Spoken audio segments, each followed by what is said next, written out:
Welcome to Just One Q, the podcast where we explore the latest ideas in workplace diversity, equity, and inclusion in conversation with thought leaders and DEI experts. Each episode, I ask our guest one key question and a bunch of follow-up questions, highlighting their area of expertise in DEI. The goal is to leave you with the tools and insights that you need to drive change in your own life, both personally and professionally. I'm your host, Dominique.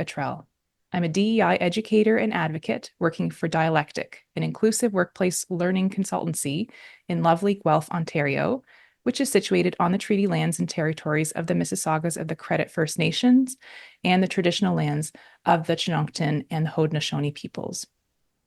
On this week's episode, I have the pleasure of speaking with Dr. Tashion Macon. Dr. Tashion describes herself as a culturalist and a communications and cachet catalyst. She leverages her training and experience in psychology, marketing, and popular culture to empower individuals and institutions to live their purpose, achieving peak performance and successful outcomes. Dr. Tashion had humble beginnings growing up in East St. Louis, Illinois, and her hugely successful career in marketing and branding has included branding of multi-award-winning artists such as Usher, Pink, and Dr. Dre. Her visionary strategies have catapulted sales and her awareness for iconic brands, including the USOC Winter Olympics, Burger King, the World Cup, and the Oprah Winfrey Show. Through it all, she remains convinced that spirituality is the anchor, and it's the secret to sanity, serenity, and unshakable success. Dr. Tashion is committed to the exploration, exposition, and evolution of emotional and spiritual health and workplace wellness. She writes evocatively about the intersection of spirituality, stardom, and success, and their implication on the soul and society. And she's committed to advancing access, agency, and ascension, one born of experience and steeped in wit and wisdom. And today we're going to be chatting about her new book, Coming in Hot, a blueprint for Black women setting the world ablaze, which delves into the corporate structure with a historical and cultural lens on issues faced specifically by Black women. Dr. Tashion, I am so glad to have you here today. Welcome to the podcast. Thank you, thank you, thank you. I am so pleased and honored and happy to be here with you today. Fantastic. Well, honestly, given the depth of your work and career, we could take this conversation in so many directions. I mean, you've brushed shoulders with a lot of greats and you're a great yourself. So there's lots that we could dive into, but to give ourselves some direction, I do really want to focus on answering a key question, and that is one that is really talked about with nuance in your book, and it's how can Black women thrive in work and in life? I mean, you've written this beautiful book centering the experiences of Black women in the context of corporate America. And I guess I want to start just by asking, who can benefit from reading this book? Thank you for that question. I believe every woman and man, actually, of every ethnicity can benefit from reading Coming in Hot. For me, the reason I say that is I fundamentally believe that connection, collaboration, and camaraderie is rooted in essence more than ethnicity. Like community can be created by virtue of gaining additional insight into the context of lived experiences. I also believe that biases and boundaries are broken down by proximity to one another, being able to open ourselves up from a point of essence more than ethnicity around the environments that we are all living in and certain conditions that we're all living in. So I believe a lot of people, men and women, I often say men who believe and support women in leadership would benefit from this book to understand what's happening. And I also think there's a lot of data in the book. When I was writing the book, honestly, the data can be daunting, but it doesn't have to be defining or defeating. It can really be directional. And that's what I'm hoping that people who read the book would kind of understand. Yeah. Obviously, some of that data points toward the struggle of Black women accessing corporate spaces, climbing the ranks, et cetera. Are there other important reasons that this is like the right cultural moment to center Black women? Yes, I think one of the things that sparked my interest in writing the book additionally was an article that came out in Fortune magazine that revealed that Black women, working women, the most degreed class of educated women in our nation, would lose $2 million in their career arc, that they would lose $1 million in total. And that was baffling to me. Baffling to me because there's often this conversation around generational wealth where I'm going, well, you can't close the generational wealth gap if women are losing $2 million and they are the primary workforce, right? So if Black women are losing $2 million, then Hispanic women are losing money. Caucasian women are losing millions of dollars, as are Asian American women. So women are losing millions of dollars in their career lifespan. And I thought, this is something that has to be discussed. If we're talking about closing the wealth gap, what it means to close the wealth gap, and even when you're leading, you're losing. Even when you are getting more degrees, you're getting fewer dollars. Like, it just wasn't balancing for me. And I thought it was important to bring it forward and to center the conversation, particularly around Black women, because again, they are the most degreed and most denied. Absolutely. You also mentioned to me in passing that you wrote the book that you wish that you had read when you were 20. Yeah. So what is your message to Black women and, as you've mentioned, to the other folks who are currently or historically excluded from corporate spaces, or who are in those spaces but are tired of the fight to stay in it, or are being passed over? What is your message to those women and those people? Oh, thank you so much for that question. For me, at 20, I wish I had this book so that I could, count the cost and the coins for my own career, that I would have known how to curate a career that was unique to me, my value system, the missions of my life, understanding how the structures worked, critical components around how you engage in these spaces. That would be of critical value to me, or would have been, and still is of critical value to me. At 20 years old, graduating from college, I didn't know that you could really be smart and graduate at the top of your class and be a humble person and want to work well with others, and you were going to encounter significant boundaries and biases. And, as I share with you, when you are what I call the multicultural majority, I don't use the language minority, but we are raised to understand the dominant perspective. We take that with us everywhere we go. It is centered in how we experience our lives, our communities, and society at large. It wasn't until I was in these corporate spaces that I realized that there were people who had never really encountered or had proximity to otherness, ever. And so it was difficult for them to accept and or acknowledge my giftings. It was almost an assault against the concept of their existence because of where they may have been. So for the young woman that's graduating from college now, I would like her to know that. I would like for her to utilize this book as information and insight around environments she would like to be in, whether it's a doctor at a hospital, a lawyer at a law firm, a teacher at any school or private school or charter school, to understand how to do a litmus test of the leadership you're serving and the environment you're placing yourself in.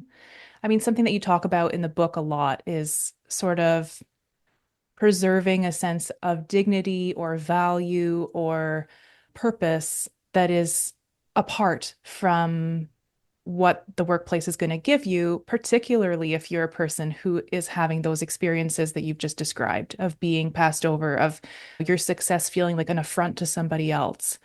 So something that you said to me is, the idea of your title not being the most important piece of your identity. Can you say more about that? Absolutely. I talk about how your title is something you rent, your talent is something you own. And from that perspective, knowing that a title may change, but your talent, even if your talent does change, it can be enhanced, it can evolve, but it's something that is a part of you that you take with you wherever you go. And if we disassociate with titles and stay connected to our talent, I believe fundamentally we might find that we zig and zag in our careers. We may find that we're not just trying to punch above ourselves and, knock out a ceiling. I think if we stay connected to our talent, we can transcend these ceilings, right? That the title sometimes keeps us connected to the hierarchical historical nature of a corporation. And so we want the director title because of the cachet that the corporate structure has created and also the money that's associated with it. Or we want the senior vice president or the C-suite title. Well, you can zig and zag and get it the same way. I also think that it's important, again, it's not about your title, it's about your talent. I talk about in the book the importance of serving on boards, right? To get connected to a nonprofit and use your talent in that space. Your title is a volunteer, right? Or you may chair a certain aspect of the board. But what's going to happen is you're going to get in proximity with people that will learn you differently. And then those people become part of your community. And I have found often that in those spaces, someone may say, hey, I'm looking for, in a whole nother part of a conversation or part of a town or at a conference or whatever, I'm looking for XYZ. And the board member thinks of you. You don't work for the board member, but you've placed your talent in the proximity of a more relaxed environment so you can thrive. We're spending 40, 50, 60 hours of the week trying to survive. Mm. It's trauma, it's struggle, it's duress. When I'm saying, no, let the title sit over here, right? And I often say you can drive with both of your feet. Your success of your career is a stick shift. You're going to have to drive with both of your feet. The left is going to have to be what it is. The corporate space is going to have to be what it is. And then you have to create these alternate universes where you are your best and your highest self and you are valued and you're come forward for you. Yeah, that's amazing advice for everyone. It sounds also difficult and exhausting to have to drive with both of your feet, to have both of those things on at the same time. Like when I'm thinking of it from a personal level, right? There's sort of that linear progression that we're sort of taught to focus on, and having time and energy to invest in that other part, in that talent part, and honing that and placing value on that is also really, I guess, energetically intensive. Do you have any advice for where to find that extra time or how to do that in practice? I'll say it this way, and I hope this helps, because as I've lived this out, I had to come to a decision. There was my job and there was joy. And my joy was not intensive. So though I'm driving, quote unquote, with both of my feet, joy was filling me. I was spending less time in angst and duress in a job, as, as glorious as my career has been, and I'm grateful for it, and I talk about it in the book. I also started to see trends of extractionism, right? I started to see fewer and fewer women in leadership as my career progressed. And then I definitely saw fewer and fewer women of color, and then fewer Black women at all. So how I envisioned my career and my own desire for my life, as I looked around, I was like, okay, this may not happen here, but it doesn't mean it cannot happen. So where do I now place my joy? This is my job. And so I think when we get into our joy, it becomes less intensive. Like it may be something, and I'm making this up, but if we can find the time to commit 40 hours, 45 hours, let's say, to your job, whatever that is, but you love baking cakes. If you're spending 70 hours in a job that you cannot find joy in baking cakes, then so much is being extracted from your soul anyway.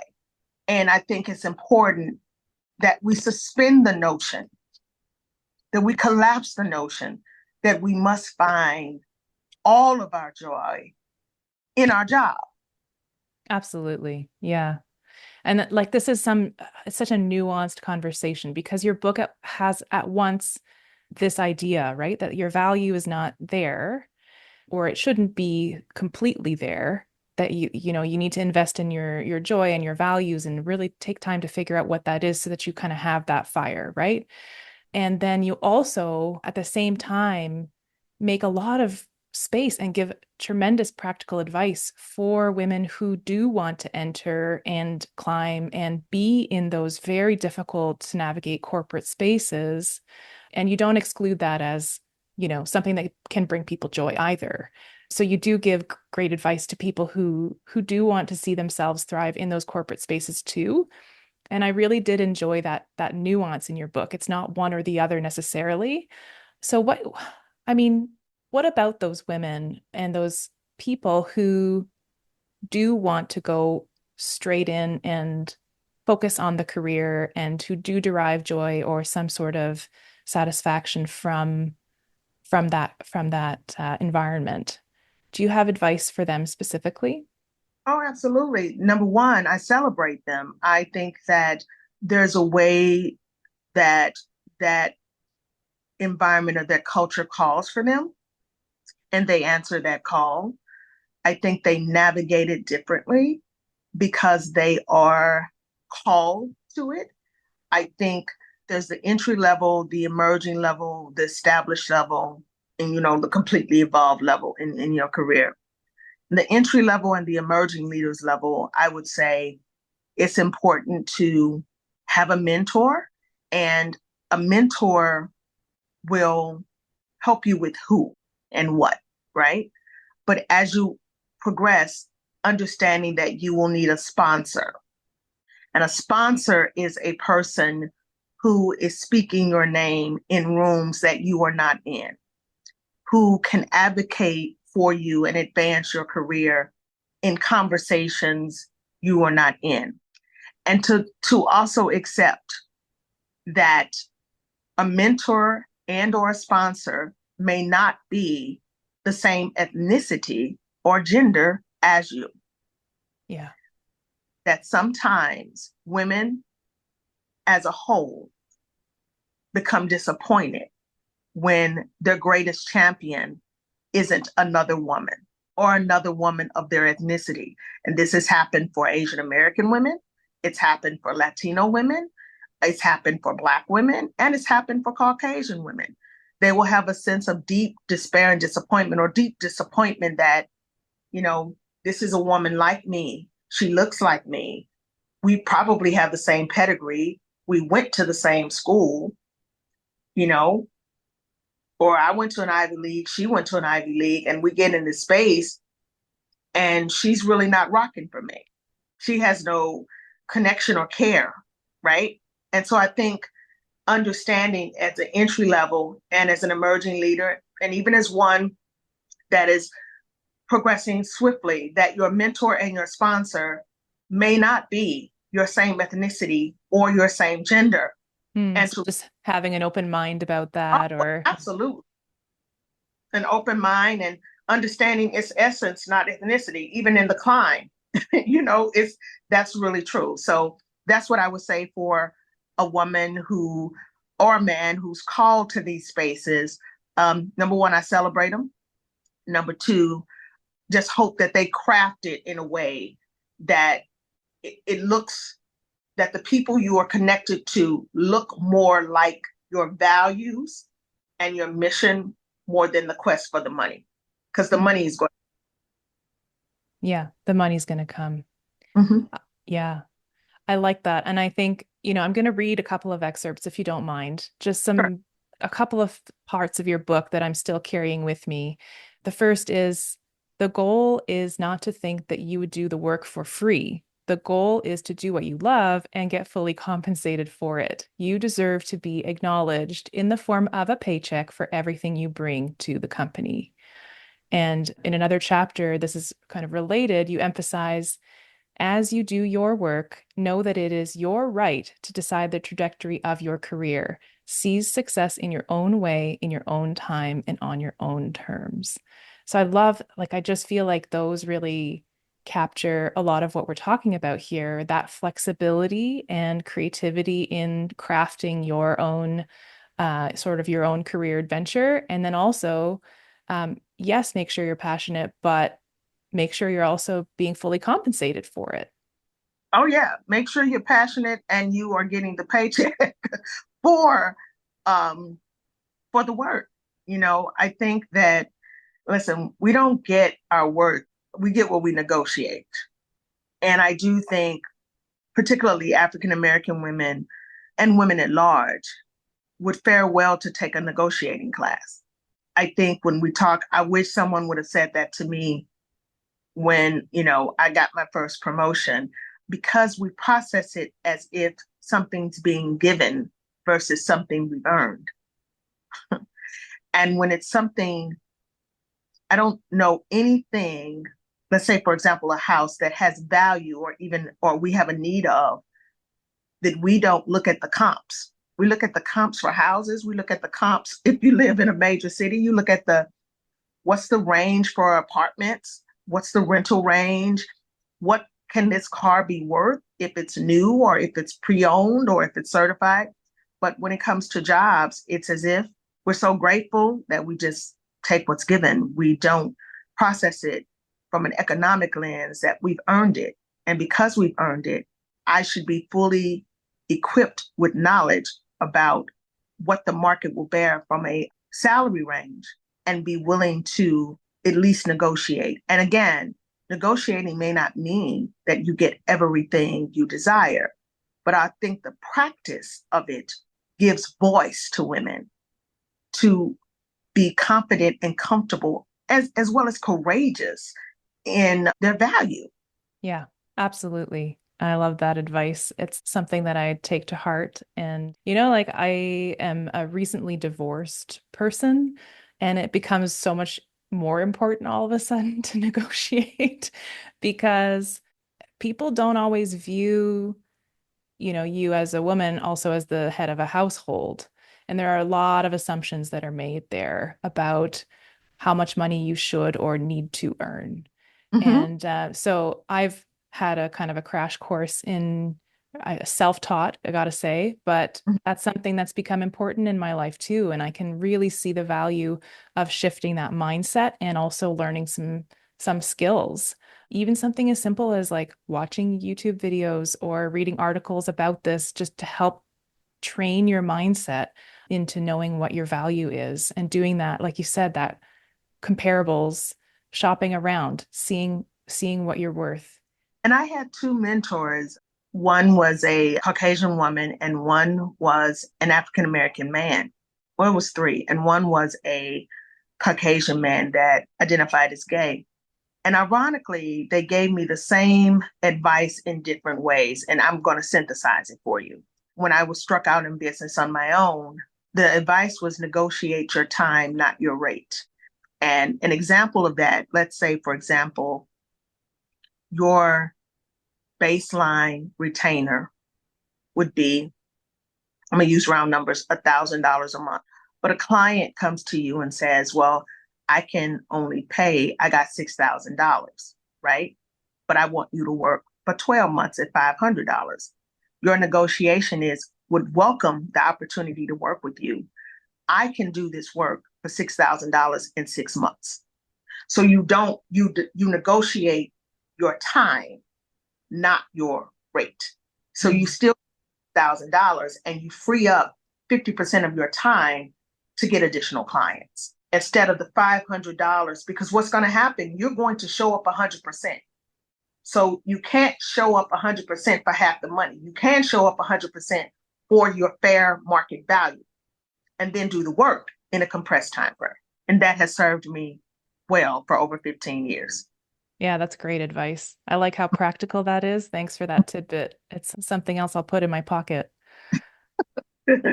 As you've mentioned, I mean, you mentioned this in your book, and we talk about this book is good for even a broader range of people. So you're not talking about, a monolith in terms of identity here. Like you're not talking like all Black women are the same or want all the same things.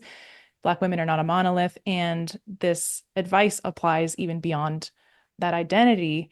But, in your book, you also do talk about the ways that Black women in particular, as a group, have been kind of forged in fire. That's the language of the book.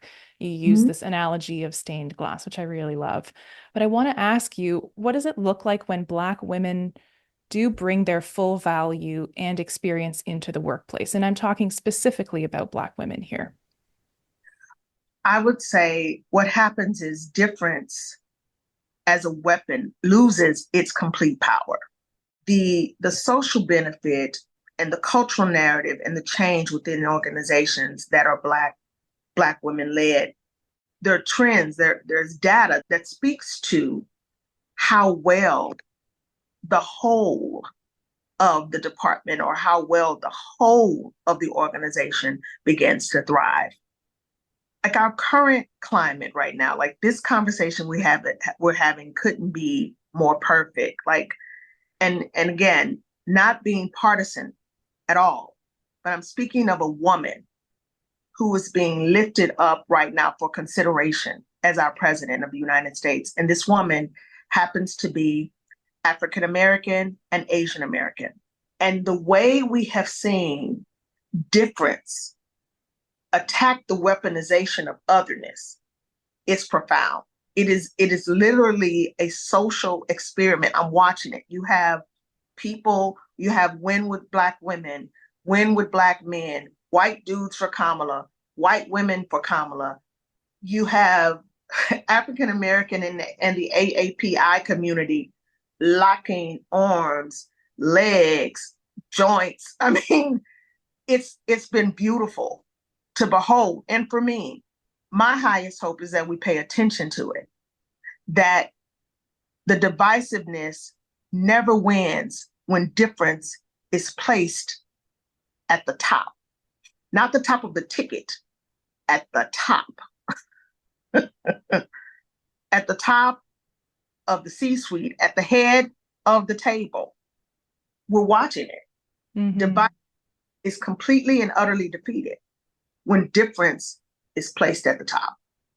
I love that so much. The idea of difference as a weapon losing its power and how important, I mean, identity is so important in leadership. I mean, we can there are obviously many other factors to talk about when we talk about leaders. There are, is obviously, competence and the style and all of these things.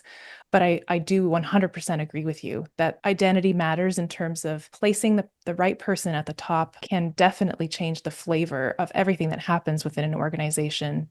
And people need to just shift gears. Like difference isn't at the top of mind anymore. It's been almost like, not that every issue is solved, not that, racism magically poof goes away, but that its impact can be kind of softened or, yeah. It's addressed differently, and it's addressed through the truth of existence versus, this ethereal thing, right? It's lived out, it's existential, right? Because I think we've used a lot of words: diversity, equity, and inclusion, and belonging. We've used affirmative action. We've had all of these terms simply trying to get to a place where our country lives up to its idea and ideals of equity, that we all are created equal. And in the creation of being made equal, we all have an opportunity to advance without radical resistance, right? Or relentless resistance. That shows up as racism. It shows up as sexism. It shows up as any kind of phobia, transphobia, whatever phobia you can think of, it Mm, shows, right? And so for me, when you place difference at the top, all of the weaponization of it loses its power because now there is the personification of what is possible, what is powerful, what is purposeful. It can be lived out. I love that.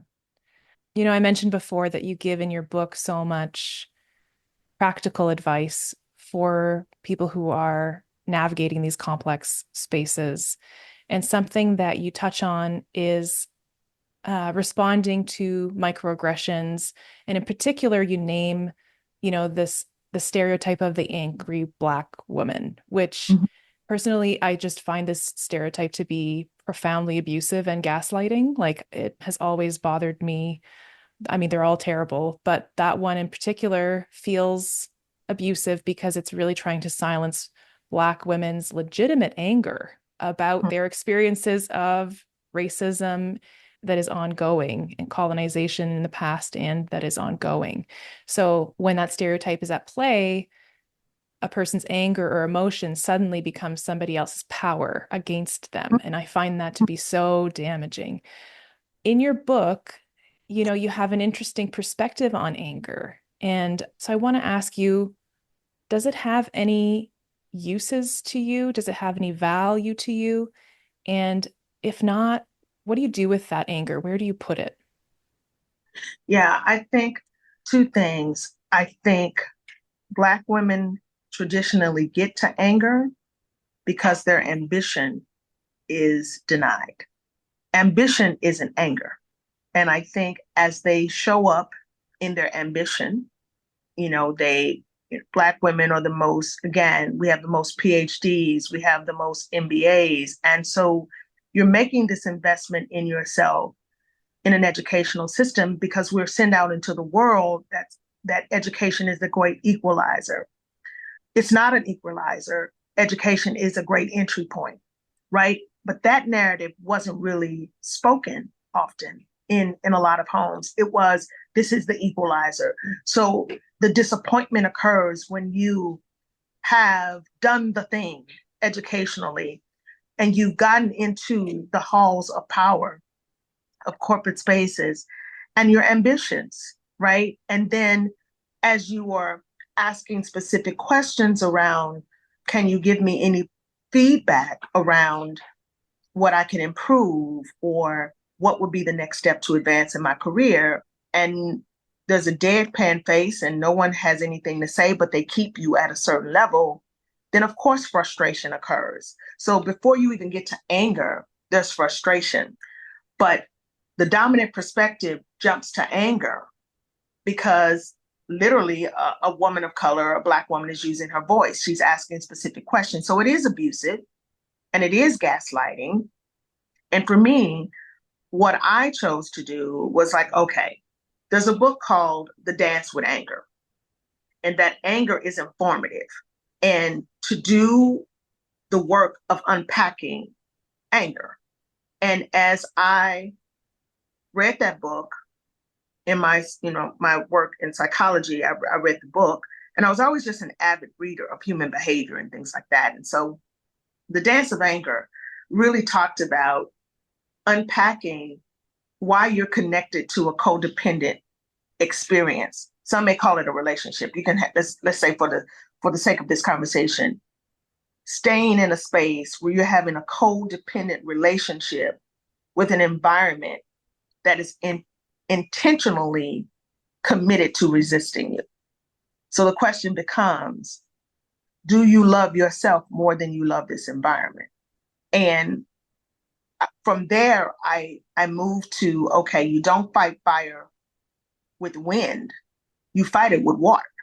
So either what I'm choosing to do with my win, WIND, is create my win, WIN.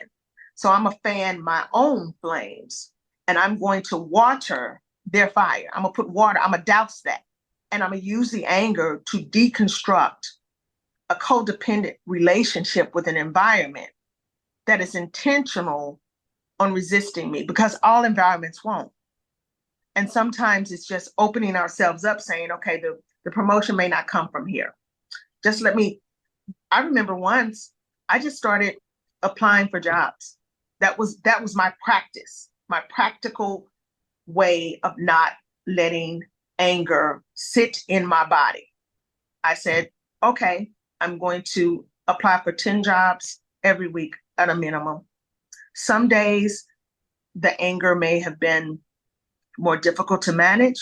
And so I was really firing off resumes, right?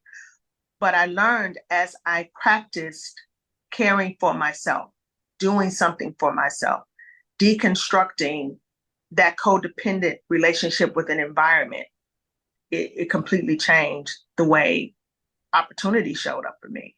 And I did begin to attract opportunities for growth, opportunities for promotion. I was interviewing, and even that created hopefulness. And so that's what I would say. I hope I answered the question. Absolutely. Absolutely. I think it's a really useful take on anger, right? It's like, don't sit in it, use it as a signal to say, hey, this is not a good relationship. This is not where your promotion is going to come from. This is not where your value or your purpose is going to come from. So reconsider where it should come from and don't let it have power over you. Right. Because I do think, well, I know when you look at the health data, Black women are dying. You know, we have the highest cases of heart disease, the highest cases of blood pressure. Black women in their birthing years are dying from having children. Black women are not, they're not even able to have a baby or hold a baby in their body. I had a friend who, she had a very high powered position, and she and her husband really wanted a child.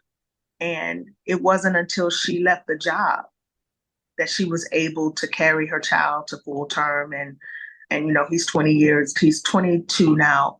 And we're so grateful for his presence in our sacred village.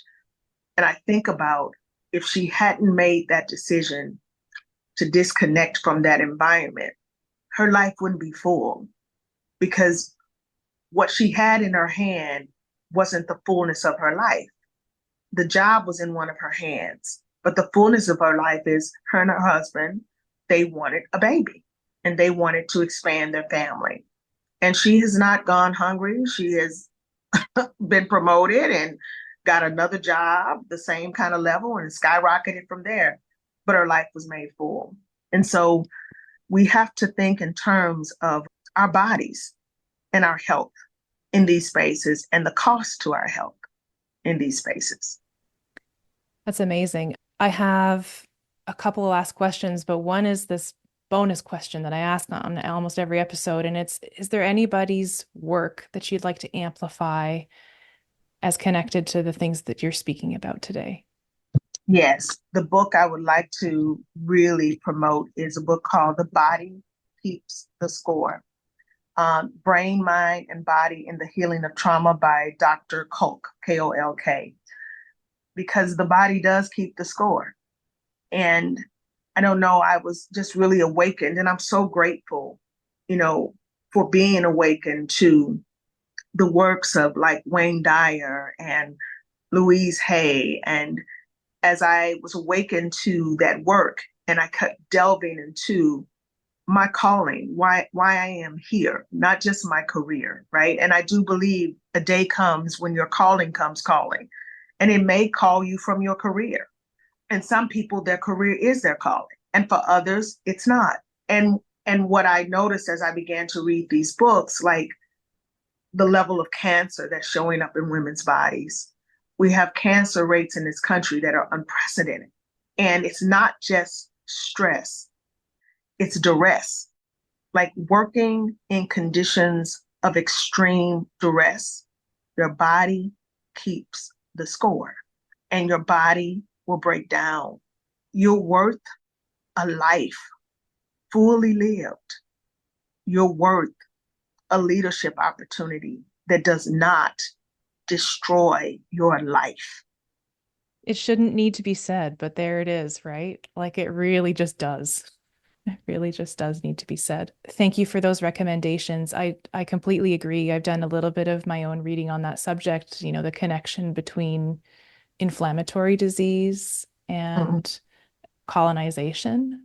There's a lot of really interesting work in that field right now, written by medical doctors, and I am very convinced that there is a physical connection there as well. Before we leave off, I want you to tell us about your book. Tell us, where can we find it? Where should we be reading it? Let us know. Yes, thank you. Coming in hot, became an international bestseller. I'm so grateful for the audiences, the women groups, what I call the Blaze Babes. They are buying the book of every ethnicity, and I'm so grateful for that. So the book is found on Amazon. You can purchase the book Coming in Hot by Dr. Tashion Macon, A Blueprint for Black Women Setting the World Ablaze. There's something in there for everyone. I'm so grateful, again, to the Blaze Babes who are uh, buying the book, and I also call them the Blaze Bows, who are men who are buying the book for their daughters, their sisters, even their colleagues in the workspace. I believe workplace wellness is possible. Please purchase the book. If you find anything meaningful, please write a review. It helps. The book, I am on a mission to really support women and men who support women to bet on their own blaze and to believe. And that for me is having the courage to believe in yourself. And so that's what I'll say to every woman that's listening to your podcast. I want to encourage you from one woman to another to bet on your own blaze. It's a beautiful thing and it's a beautiful life. And you get one life, live it in a way that honors everything about yourself, not just your job, also your joy. Amazing. Thank you so much for being here with me, Dr. Tashion Macon. It's been a pleasure speaking with you, and I've learned a lot from you and from your book. Thank you so much. If you want to stay connected with Dr. Tashion Macon, her writing, and also the podcast that she co-hosts called the Title Podcast, check all the links down in the show notes.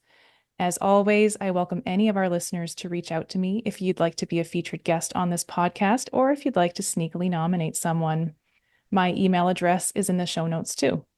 If you like what you're hearing, please leave us a rating and a review, or share this episode to your own socials. It really does help get the podcast into more ears. I'm Dominique. Thank you so much for listening, and see you next time on Just One Q.